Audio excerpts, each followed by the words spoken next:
বর্তমান বাংলাদেশের যেই গ্যাস সংকট, এটা টোটালি একটা আমেরিকান প্ল্যান এবং এই জায়গাতে খুব নোংরা একটা রাজনীতির খেলা চলছে। হিসাব বলছে এই সংকট একদম কৃত্রিম, অর্থাৎ ইচ্ছাকৃতভাবে সৃষ্টি করা হচ্ছে। এমনকি এই জায়গাতে ডক্টর মোহাম্মদ ইউনূস সাহেবও যদি জড়িত থাকেন, এইখানে অবাক হওয়ার কিছু নাই। আসেন সংক্ষেপে একটু বর্ণনা করি, ঘটনাগুলো একটু খেয়াল করেন। আমেরিকান কোম্পানি এক্সিলারেট বাংলাদেশের এলএনজি টার্মিনাল পরিচালনা করে।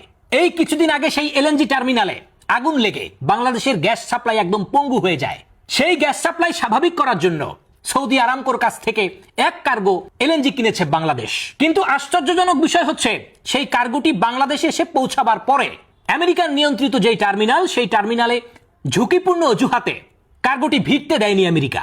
এরপরেই দেশের ইতিহাসের সর্বোচ্চ গ্যাস সংকটের সৃষ্টি হয়। গ্যাসের সাপ্লাই কমে 188 কোটি ঘনফুটে নেমে এসেছে, যা বিগত 10 বছরের সর্বনিম্ন। পরবর্তীতে এক্সিলারেট জ্বালানি উপদেষ্টা ও বাংলাদেশে নিযুক্ত আমেরিকার সাবেক রাষ্ট্রদূত পিটার হাসকে আমাদের জ্বালানি প্রতিমন্ত্রী যথেষ্ট অনুরোধ করলেও সৌদির সেই এলএনজি কার্গো খালাস করতে দেওয়া হয় নাই। 2021 সালে কিন্তু সেম ক্যাটাগরির কার্গো খালাস করছে, কিন্তু বর্তমানে 2026 সালে নিরাপত্তার দোহাই দিয়ে এলএনজি কার্গো আটকায় দেওয়া হয়েছে। কোনোভাবেই গ্যাস সাপ্লাই স্বাভাবিক করতে দিচ্ছে না।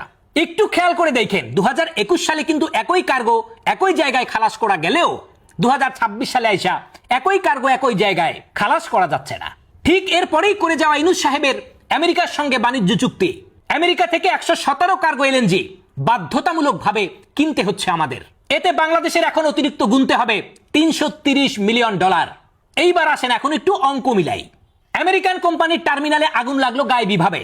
পরবর্তীতে যখন বাংলাদেশে গ্যাস সাপ্লাই বন্ধ হয়ে যায়, এরপরে সৌদি থেকে যে এলএনজি আনা হইলো সেইটা আবার খালাস করতে দিচ্ছে না আমেরিকা। এই টাইমে দেশে তীব্র গ্যাস সংকটের সৃষ্টি হইল। অন্যদিকে এনসিপি ইউনূসের প্রচারণায় নাইমে গেল। ইউনূস নাকি বেটার ছিল তারেক রহমানের চেয়ে। আমেরিকান কৃত্রিম সংকট, ঠিক একই সময়ে আমেরিকান অ্যাসেট ইউনূস সাহেব, তাকে আবার এই সংকটের টাইমে হাইলাইট করা একটা চমৎকার সমীকরণ। আমেরিকা অনেক দিন ধরেই চাচ্ছে বে অফ বেঙ্গলে একটা ঘাঁটি গড়বে, আরাকানে করিডোর বানিয়ে চীনকে কাউন্টার করবে।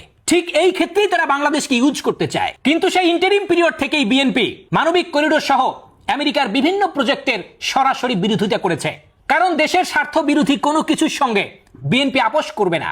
দেশের স্বার্থ বজায় রেখে বিএনপির চীন ঘনিষ্ঠতার কারণে আমেরিকা ইচ্ছা করে যদি এইভাবে আগুন লাগায়, সেটা আসলে অবাক হওয়ার কিছু নাই। তাদের খাসলত কিন্তু এইটাই, বিভিন্ন জায়গায় শান্তি রক্ষার নাম দিয়ে অশান্তি সৃষ্টি করে।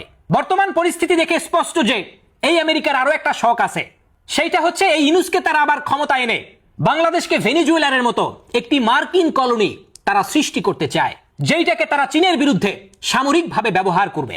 এই পুরো প্ল্যানটা আমেরিকার হইলেও বাংলাদেশে এটা নেতৃত্ব দিচ্ছে ডক্টর মোহাম্মদ ইউনূস।